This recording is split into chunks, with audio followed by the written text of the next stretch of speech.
Families whose loved ones have died through drug and alcohol problems are to take part in a Remembrance service in Glasgow. A quilt created over the last 20 years by members of the Family Addiction Support Service will provide the backdrop for the service at St Alphonsus Church. There have been 170 drug-related deaths in Glasgow this year alone, and tonight a candle will be lit for every one of those lives lost. Yes, I have my beautiful 23-year-old brother on that remembrance quilt, and he's not forgotten. He definitely isn't. And I think that's important for people too. They're not just another drug statistic. They are a person who was loved and are still very much missed. Families whose loved ones have died through drug and alcohol problems are taking part in a remembrance service in Glasgow. There have been 170 drug-related deaths in the city this year alone, and tonight a candle will be lit for every one of those lives lost. As Sian Frew reports, the aim of the service, now in its 20th year, is to provide comfort and hope.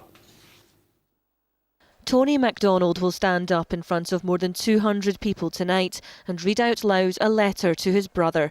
Johnny died at the age of 16, while Tony himself was struggling with drink and drugs. My young brother who passed away, who wasn't a drug addict or anything like that, and took something and didn't wake up because he wanted to be like me, he wanted to walk like me, talk like me, he just pure adored me, he loved me, but I just kept rejecting him, and it was just the drugs that was running the show then. And I do, I miss my young brother to bits and I love him to bits, but I know for a fact if it wasn't for my young brother I wouldn't be here today. Tonight has been organised by the Family Addiction Support Service. For the last 20 years, the group has gathered in this way to remember, to share experiences and also to show that recovery is possible. For bagging the addicts hope, it gives the family that. You're helpless with addiction, you know, and the only person that can sort themselves is your son or daughter. Honestly, I feel very blessed to work with these people. I think we've got more hope now than we ever had. I really do believe that.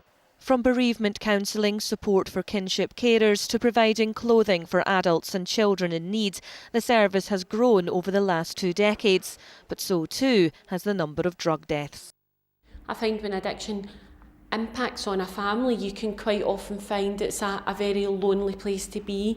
Even people, whether it's within your family, even friends that you have, there still is a lot of people very uncomfortable speaking about it. There's still a lot of judgments made. Each candle lit will represent a life lost. The person, not their addiction, will be remembered.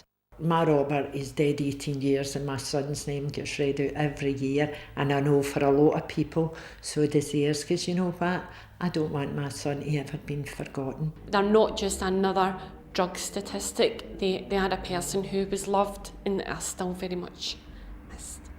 Sian Frew, STV News, Glasgow.